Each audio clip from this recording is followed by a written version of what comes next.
Hello, I'd like to welcome everybody to the regular scheduled Thursday, March 5th City Commission meeting held at the Municipal and Safety Building in Johnson City, Tennessee. I'd like to open the meeting and call to order. First, I'd like to welcome Pastor T.R. Dunn with Summit Leadership for the pledge and for the invocation. If you want to come on up.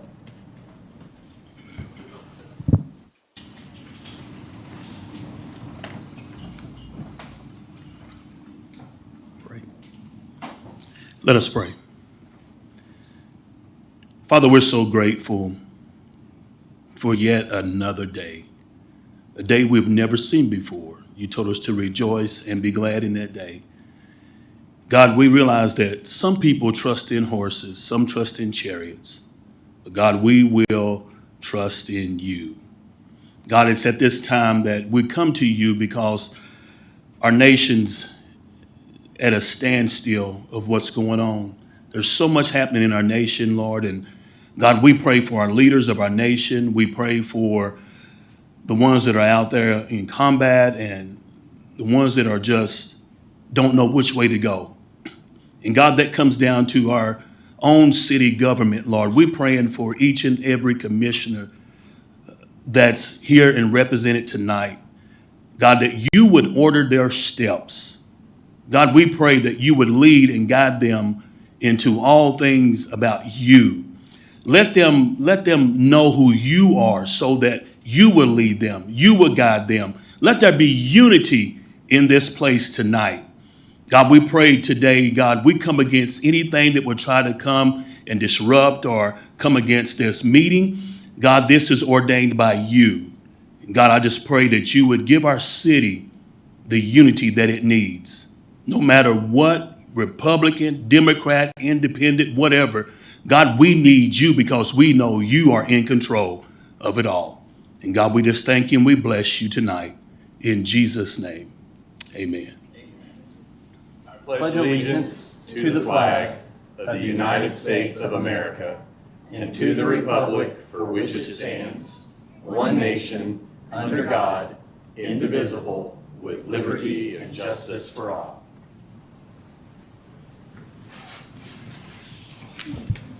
Thank you, Pastor Dunn. Yes, Mayor, Commissioners, the first order of business is to consider approval of the minutes for the regularly scheduled City Commission meeting held on Thursday, February 19th, 2026. Move approval. Second. Mrs. Bell, we call the roll. Commissioner Fowler? Yes. Commissioner Getz? Yes. Commissioner Wise? Yes. Vice Mayor Brock? Yes. Mayor Cox? Yes. And Mayor, the next items for consideration are presentations and proclamations. And as you make your way down, I will read the first one. The first one is a presentation of proclamation for the Big South Commissioner. If you will come forward, Sharika Montgomery. Thank you for being here.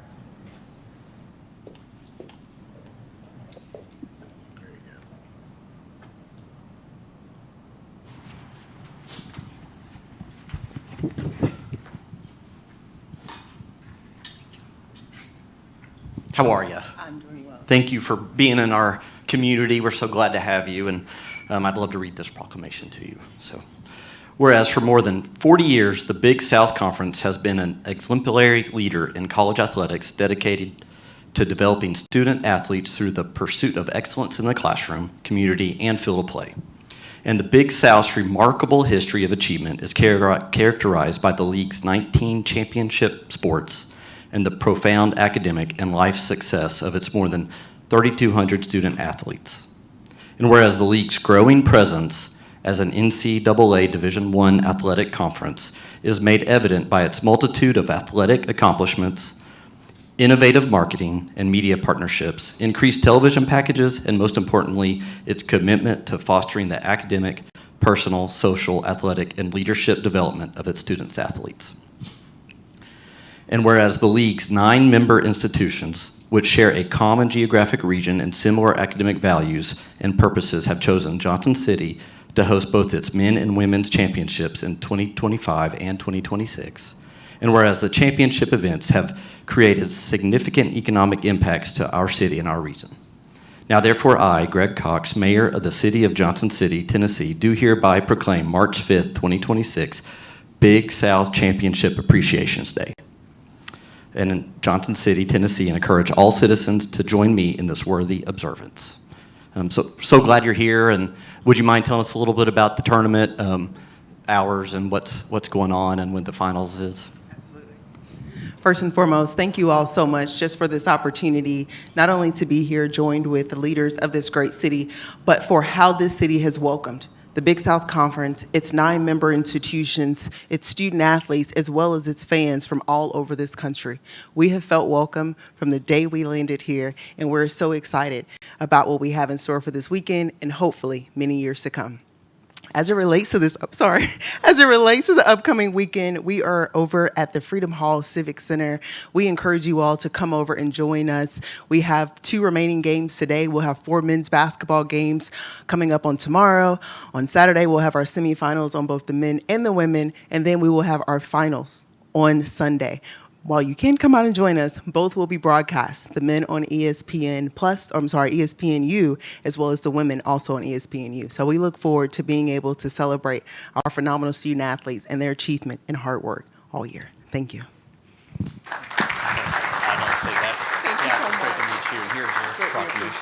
Thank you. Mayor, the next proclamation, presentation of proclamations for Tennessee Day of Hope.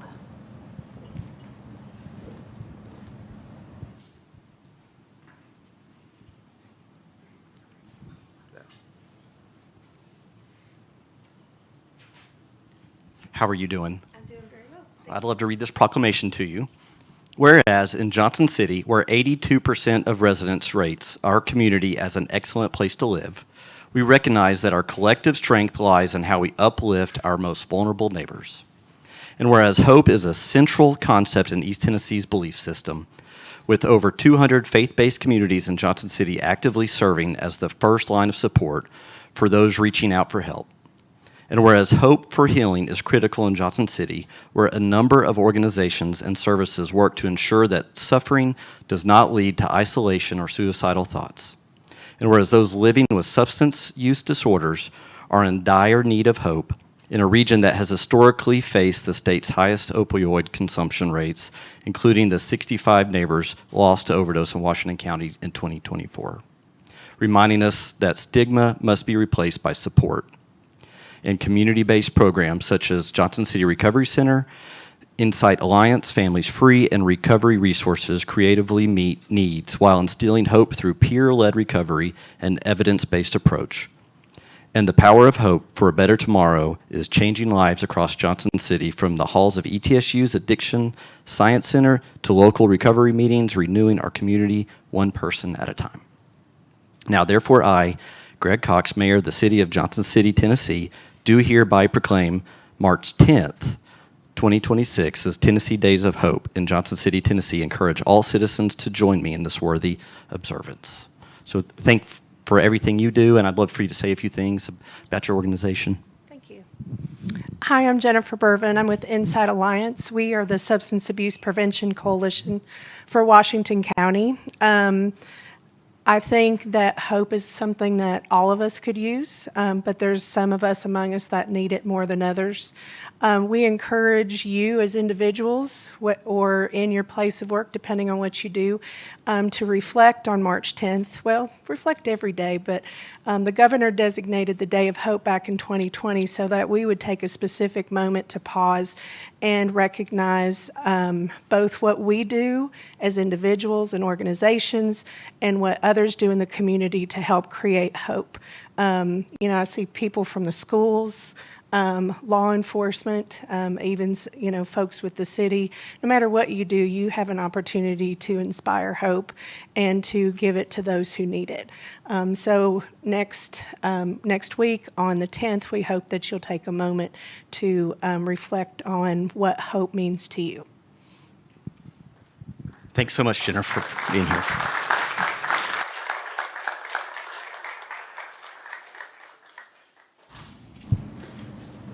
Commission, the next order of business is public comment on the agenda. We have one person signed up to speak, and that's Dave Adams.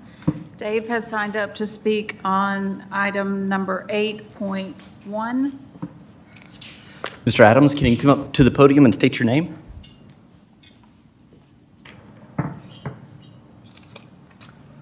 Howdy. Dave Adams, 3 Coventry Court. Mayor Cox and Commission, thanks for the opportunity to speak on this tonight.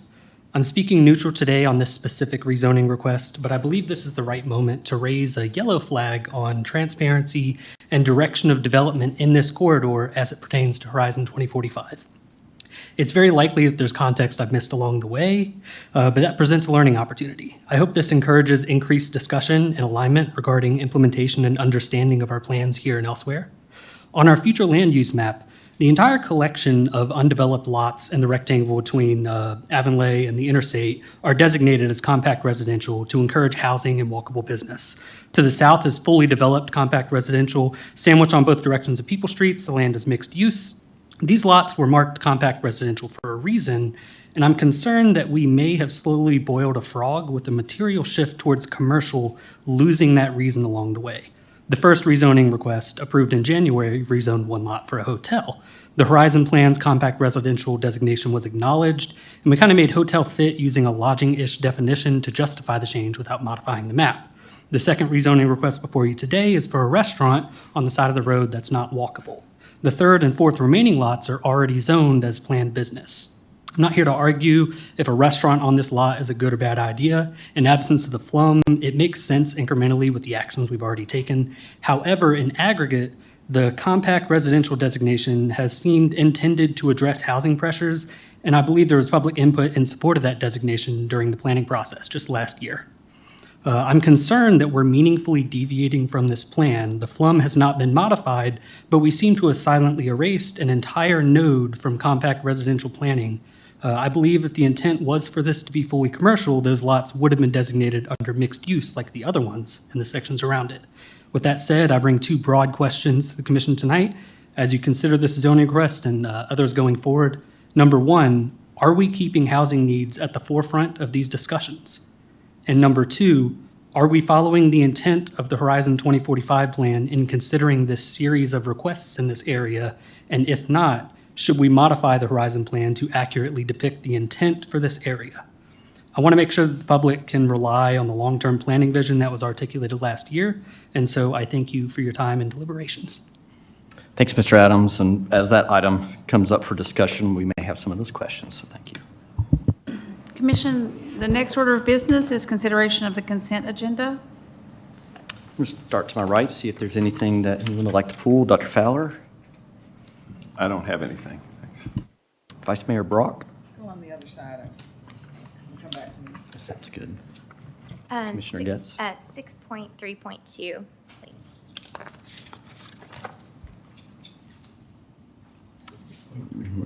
Okay. 6.3.2. I would ask for 6.1.2 just to talk about that arrangement generally. Yeah, I think that sounds great. And I don't know if we need a motion. If somebody'd like to make a motion, I think I might be open to a motion to remove 6.1.3 from the agenda. If anybody wants to make that motion, I think they're making some adjustments to their memorandum of understanding. I would make a motion to remove 6.1.3 from the consent agenda. I'll second. Ms. Bell, we call the roll. Commissioner Fowler? Yes. Commissioner Getz? Yes. Commissioner Wise? Yes. Vice Mayor Brock? Yes. And Mayor Cox? Yes. Okay, that passes, and I'll come back to you, Vice Mayor Brock. Thanks, I am ready. 6.1.1 and 6.1.4. Yes, the first item requested for additional information is item 6.1.1, which is to consider approval of materials reimbursement for the Landy Midway development in the amount of approximately $68,000. John Lane is not present. Thank you.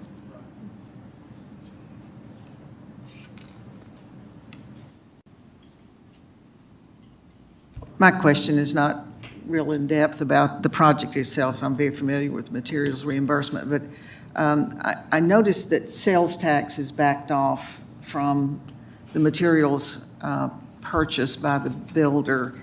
Is that because it's public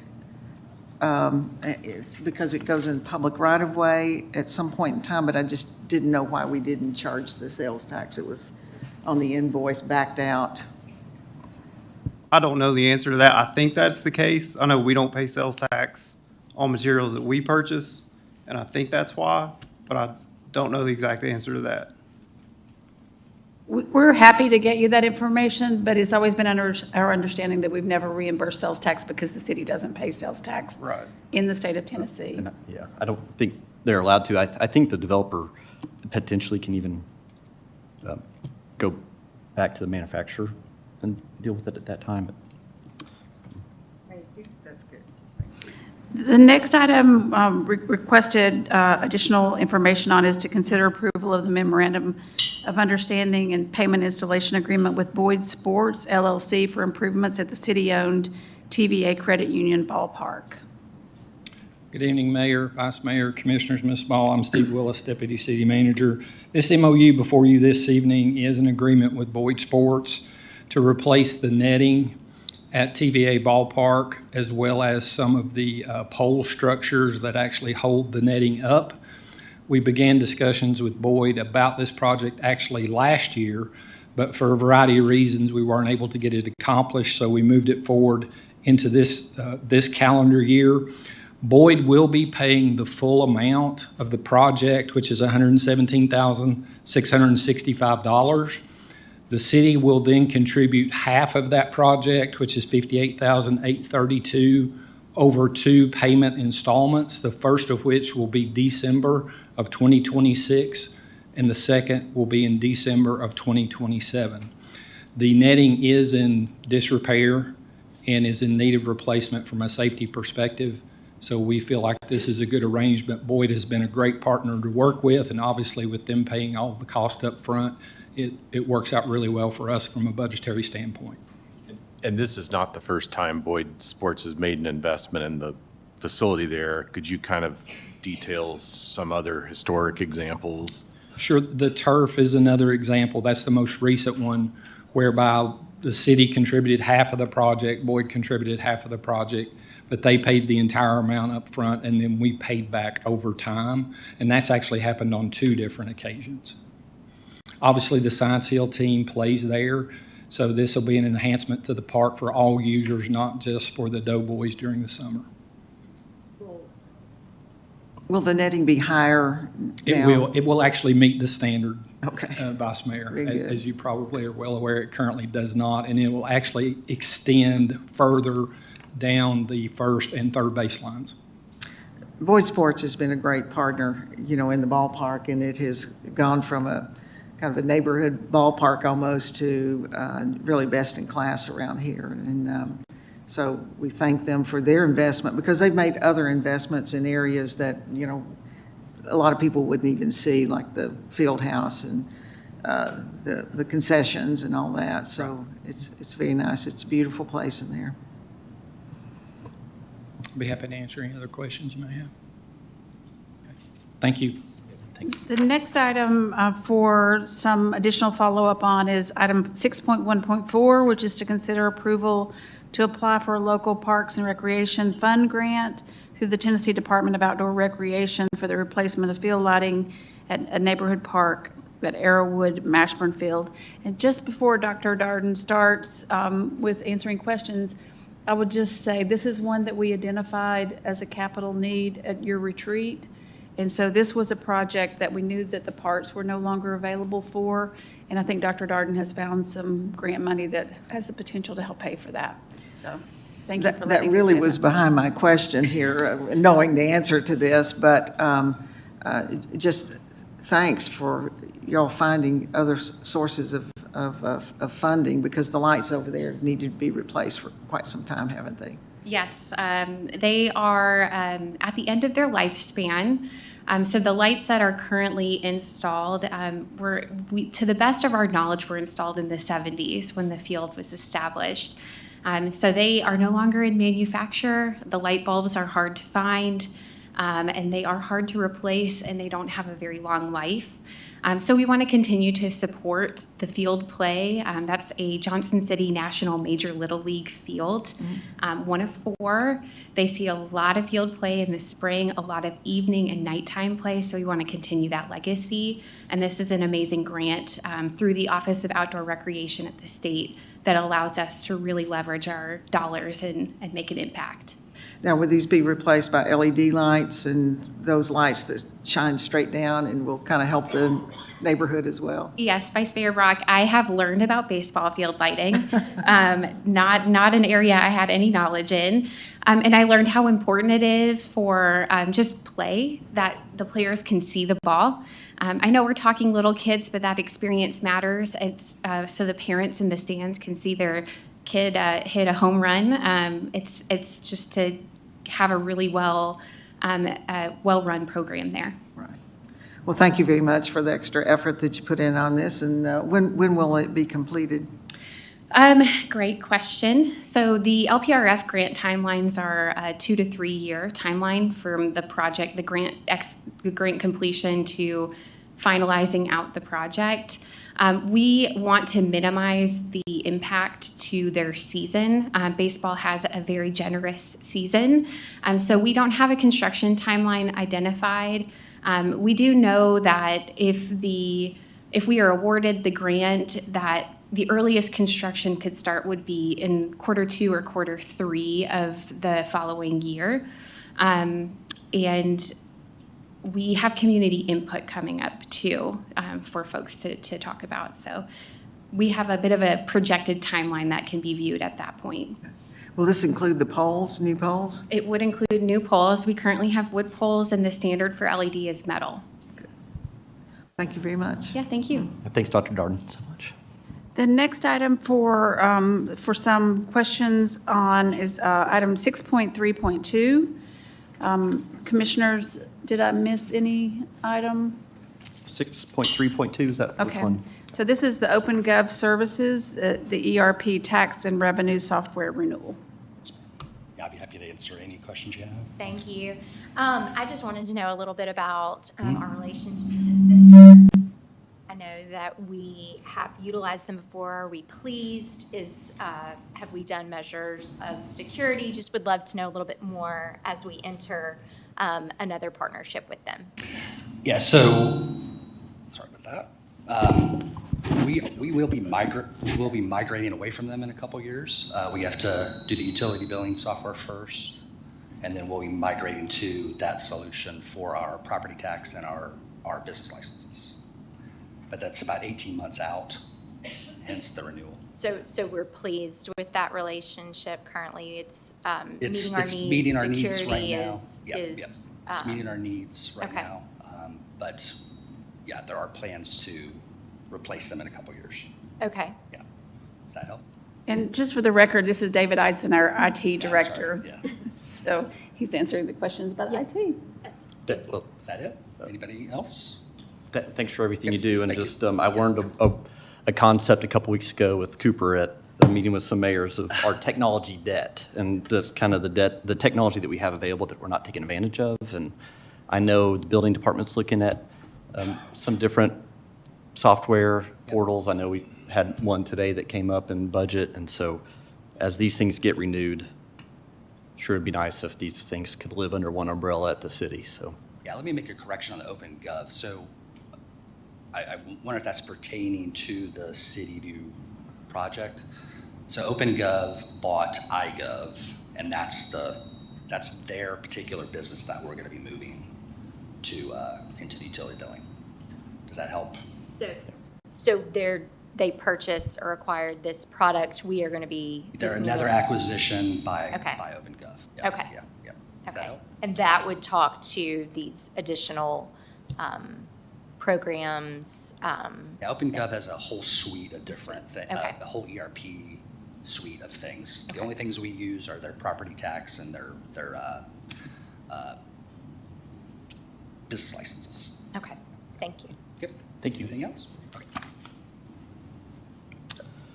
Is there anything else? Entertain a motion. I'd make a motion to approve. Second. Ms. Bell, will you call the roll? Commissioner Fowler? Yes. Commissioner Getz? Yes. Commissioner Wise? Yes. Vice Mayor Brock? Yes. And Mayor Cox? Yes. Commissioners, the next item on the agenda for your consideration is item 7.1. This is to consider the approval of a resolution delegating authority to the Industrial Development Board to enter into a pilot agreement, that's payment in lieu of taxes, agreement with DGA Lakewood for a LIHTC housing rehabilitation project.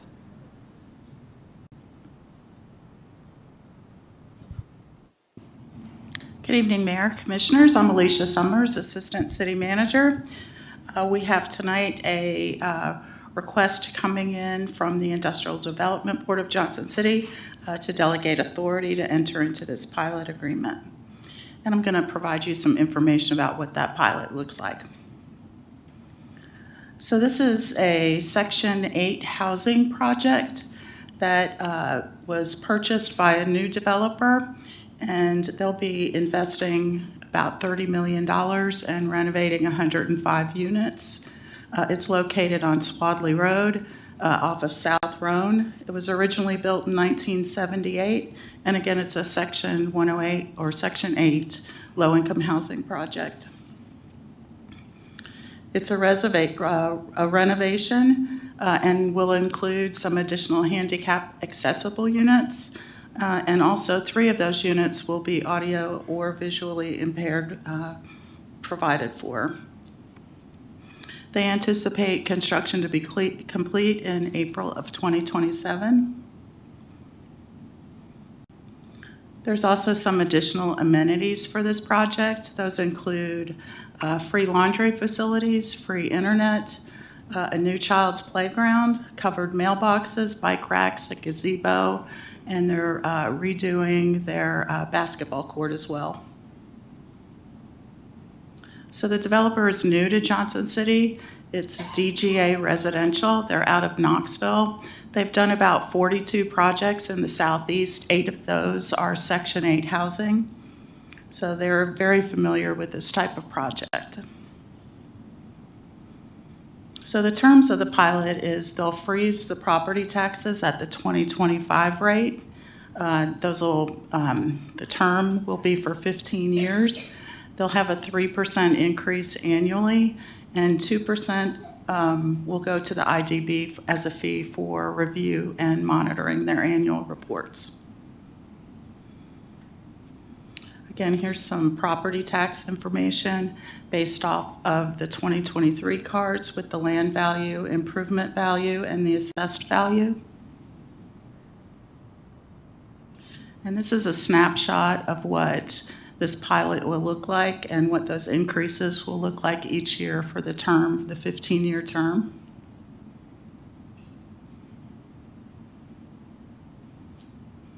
And of course, like all of our other pilots, there is a reporting requirement. This one's a little more detailed in that it is Section 8. So they'll be required to provide to us annually proof of their compliance with HUD and the low-income housing tax credit programs.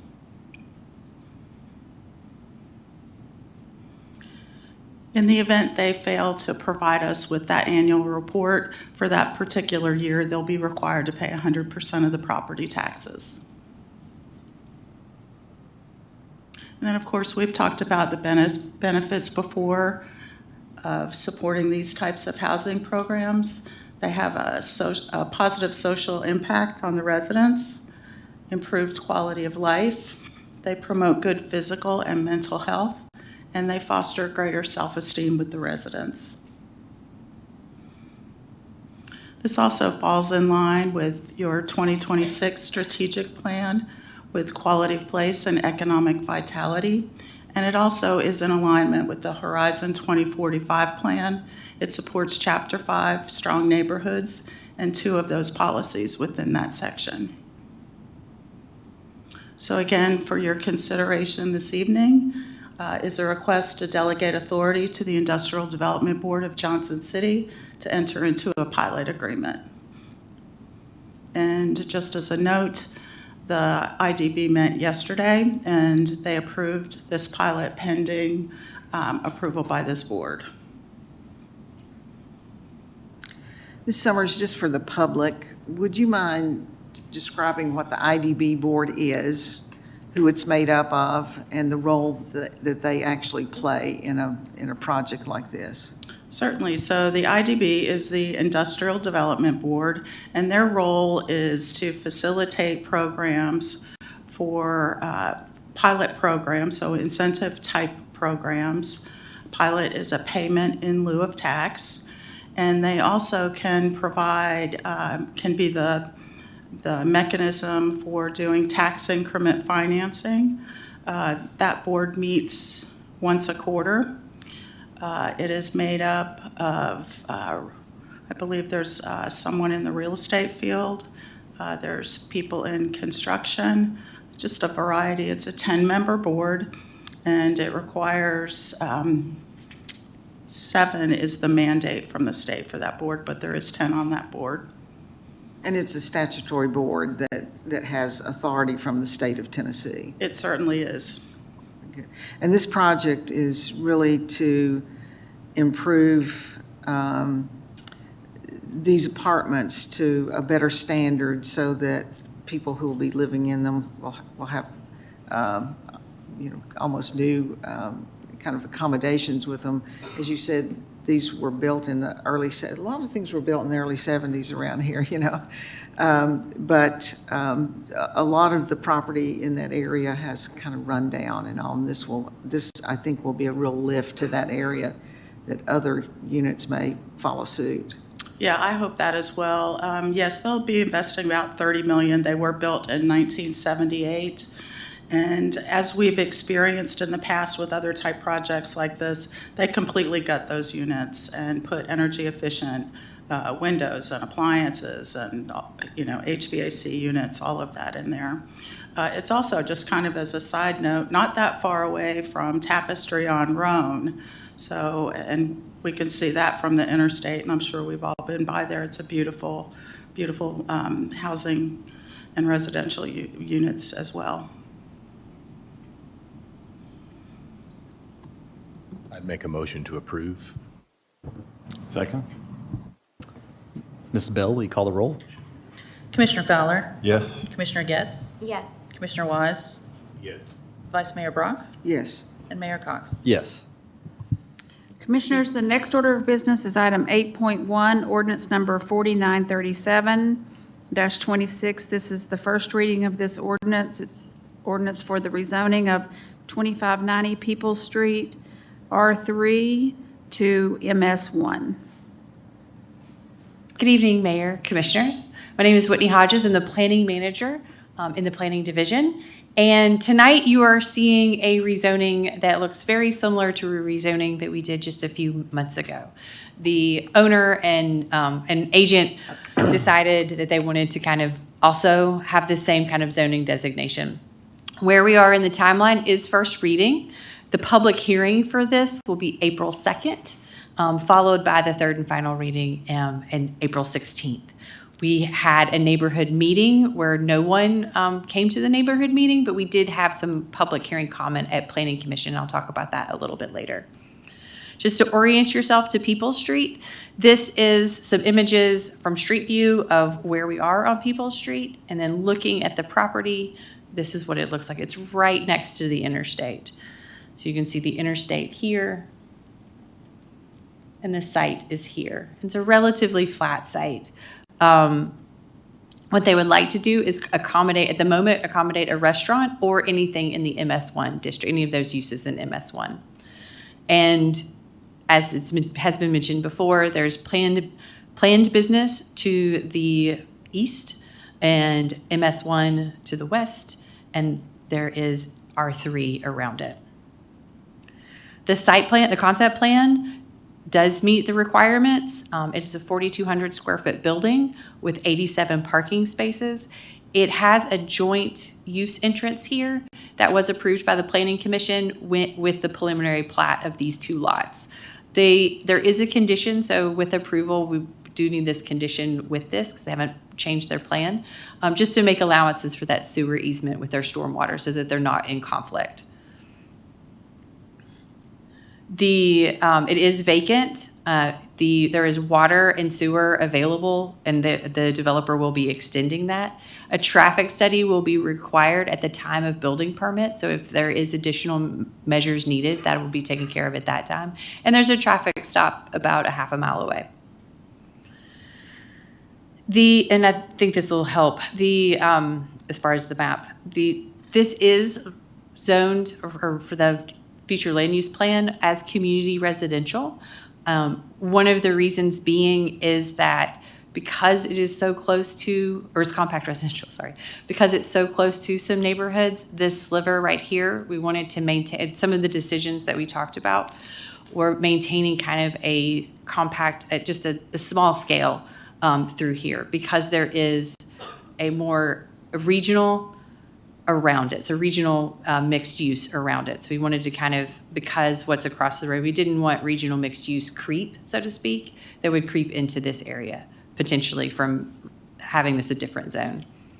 But with that, because as we were thinking through that, this does allow for some retail as well. It's not a very high use, it's not something to be very common, but it is allowable.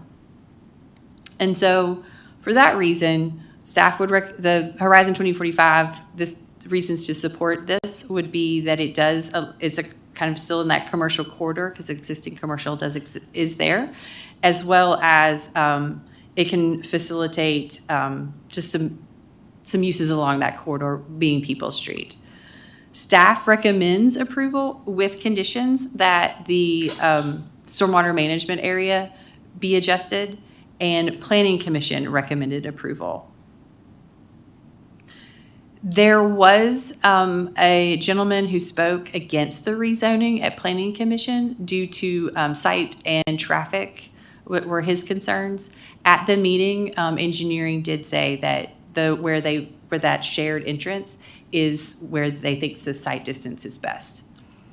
And I am here for any questions that you may have. Could you go back a slide? I certainly can.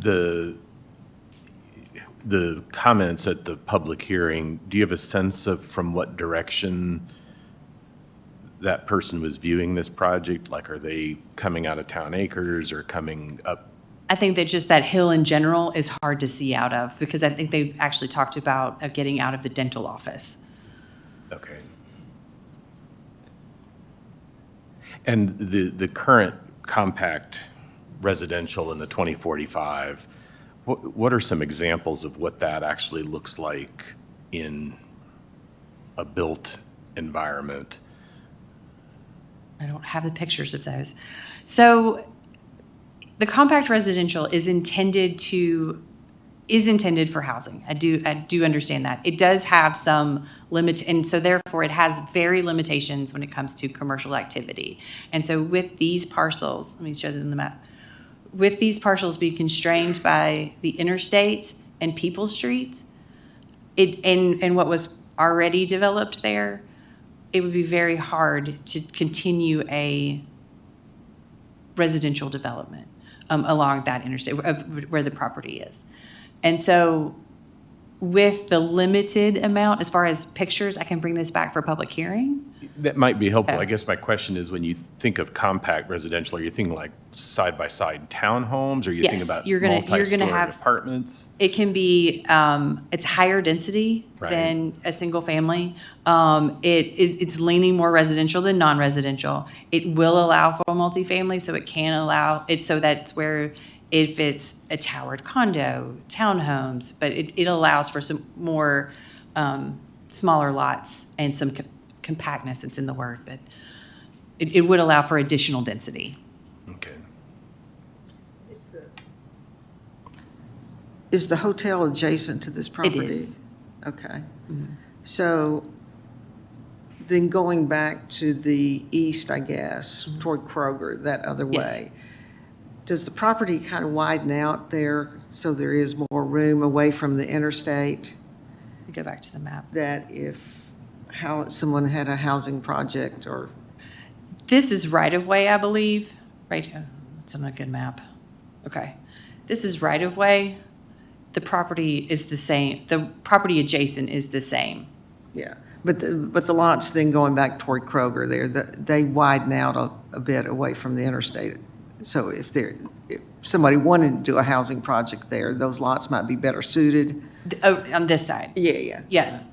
And that's one of the reasons, because I'll bring for the public hearing, I'm going to bring a larger map so you can see how the regional mixed use kind of has these two sides, and there was a compact residential in the middle, and we wanted to preserve kind of that if there was going to be any type of commercial development, it had some sort of small scale nature. And with this side being adjoining the interstate, we thought that if there was any type of resident or any type of commercial, that would be the side that it would be on.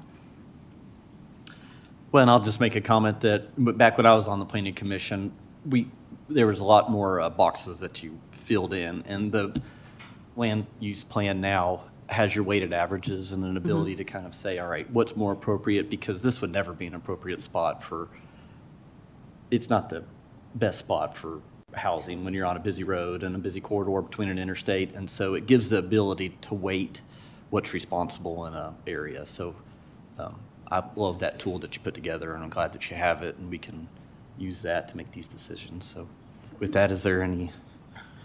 I'd make a motion to approve. Second. Any discussion? Mrs. Bell, will you call the roll? Commissioner Fowler? Yes. Commissioner Getz? Yes. Commissioner Wise? Yes. Vice Mayor Brock? Yes. And Mayor Cox. Yes. Mayor, we have no other formal business on the agenda. Well, I'll just start with my right and see if anybody has anything that they want to talk about. Dr. Fowler?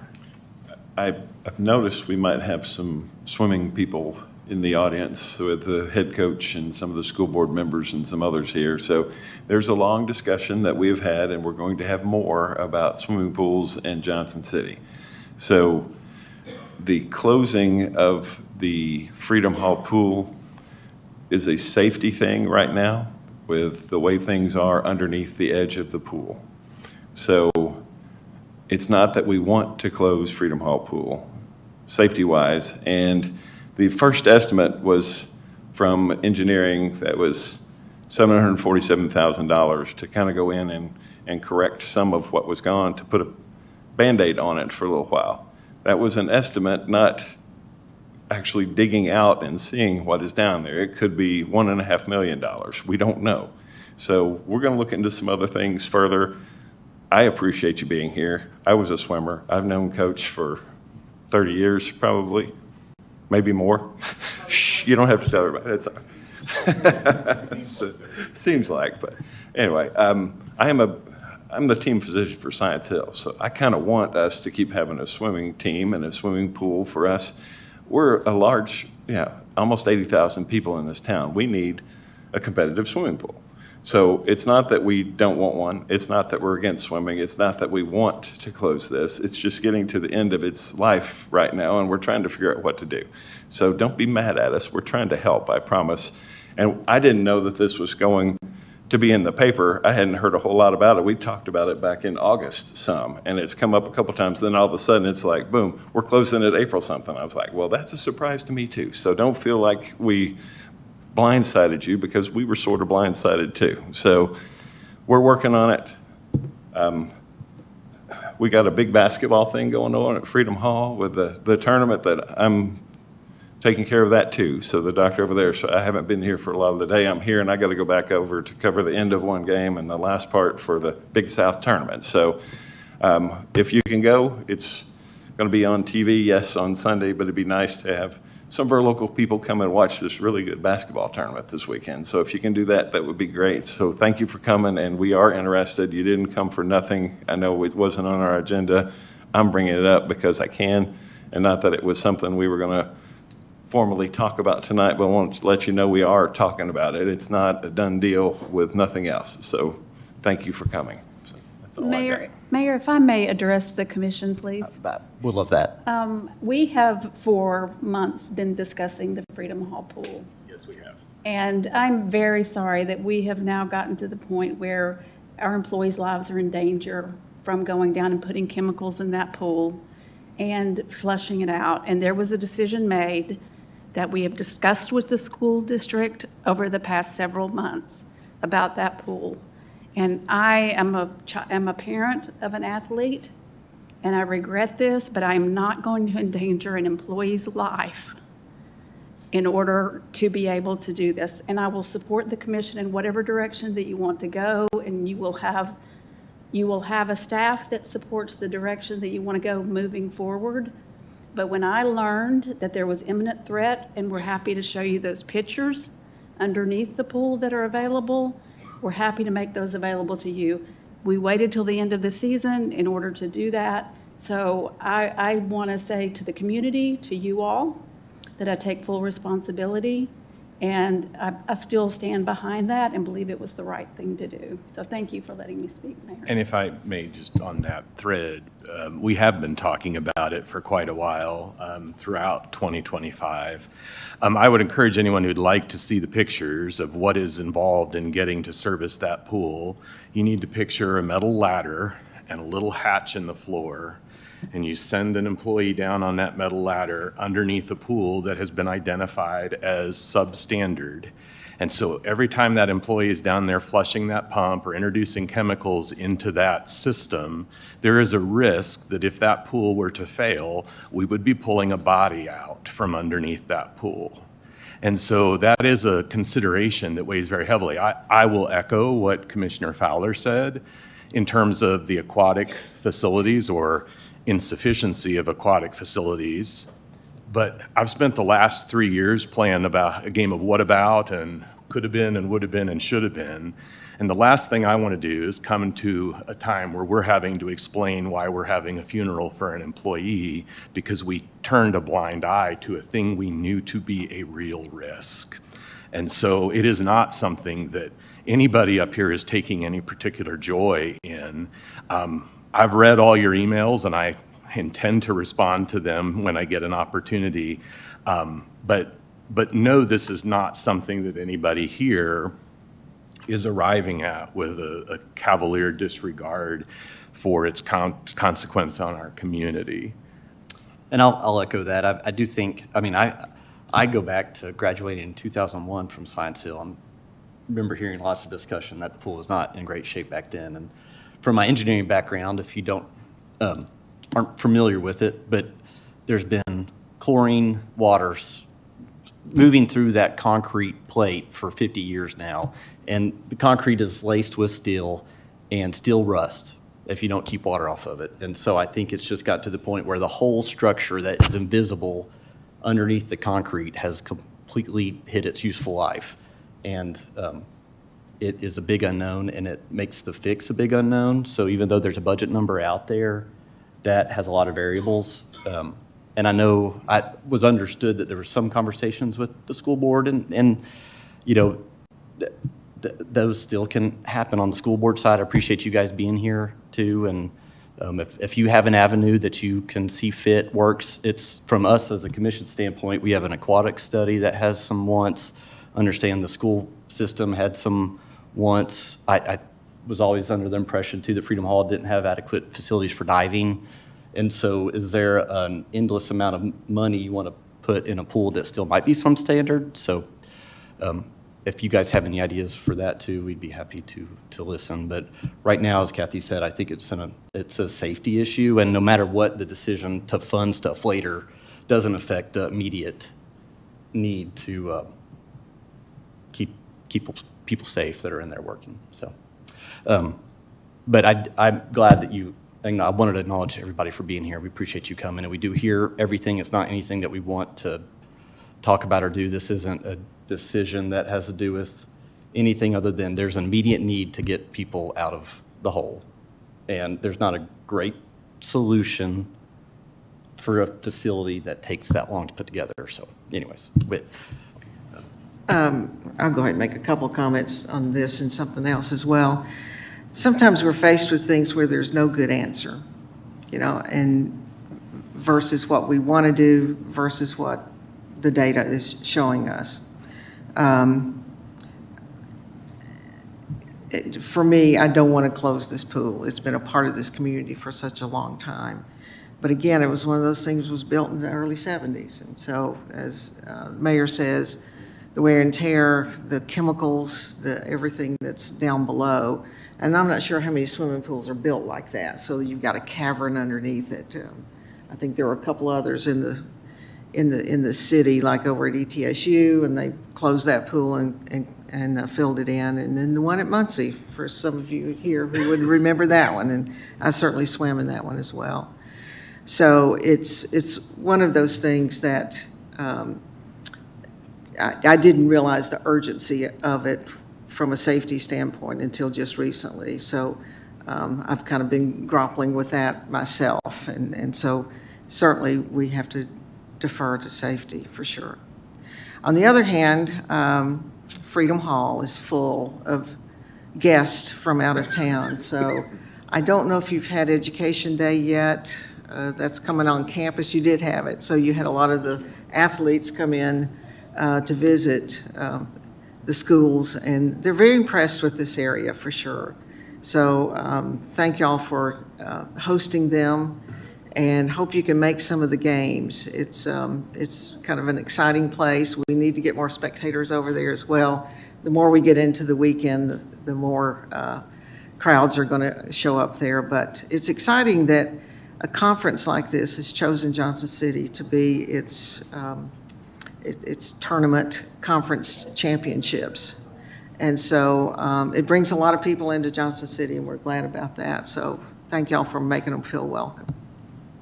And in addition to the comments that have been made, I want to welcome our young people. For some of you, this may be your very first opportunity to come to a city commission meeting, but I'm glad you were able to see, some of the items that we address here at the city. But I commend your parents for involving you in our process of government. When I was a young person, my parents introduced me, and I fell in love with the process. So welcome, and thank you all for sharing your thoughts and your input as we make tough decisions. And we do have St. Patty's Day Festival downtown next Saturday, 2 Saturdays from now on the 14th. And I guess I would like to add a comment. Over the last couple of weeks, it's come to be announced that the Blue Plum organization was not going to host a Blue Plum Festival this year. And they've put that festival on for 2 decades, and had a moment in their history where it wasn't real clear that they were even going to survive a trying time after a period of fraud. I've been a little disappointed in the comment section, which I have typically not been one to read, that has been sort of vilifying the volunteer boards that put on our Christmas parade and have put on 20 years of Blue Plum. I applaud them. I applaud that committee in what it did in the wake of the embezzlement that left them bankrupt. They paid all their bills, they fulfilled all their obligations, and they turned around and they had another event the next year, and that's incredible. And I'm not sure that any of us thought that was going to happen in the wake of what happened back in 2015 or 16, whenever that was. And so I applaud their volunteerism, and just hope that each of you will take that in mind if you have an opportunity to say an affirming word of those people who, but for them, we would not have a Christmas parade, or we would not have these things. We don't want to create a community where the people who are doing are the people who are the bad guys, or we won't have much of a community left. It's a tremendous amount of work to put those on, and the volunteer hours couldn't be paid for as much work as it goes into them. So I appreciate you saying that too. Let me just add one comment to that. Probably over half the events that occur in this city are put on by volunteer organizations. And it's a huge endeavor, and particularly for something like Blue Plum, it lasted for days. And so the amount of volunteers that were required was huge. I think some of the same people who started the Blue Plum 20 years ago were still a part of the committee that ran it. I can say that for the Turkey Trot as well. We've 20 years, and it's the same people who started it, and it takes a lot of hours. So if we didn't have our volunteer events, we would probably have half of the kind of activities that we have in the city. And people love the festivals and everything that goes on in downtown Johnson City. We did a stormwater project several years ago, and we didn't realize we were building a gathering place for the region. And people love to come and be in downtown for the concerts and for the festivals and for the races, the road races, and all the Christmas trees and all the different things that we have. So I agree with you, Joe. It's we need to thank these volunteer groups, and we don't always do everything exactly the way somebody else would want to do it, but we would invite those people to come and volunteer with us. That's right. And with that, I will adjourn the meeting.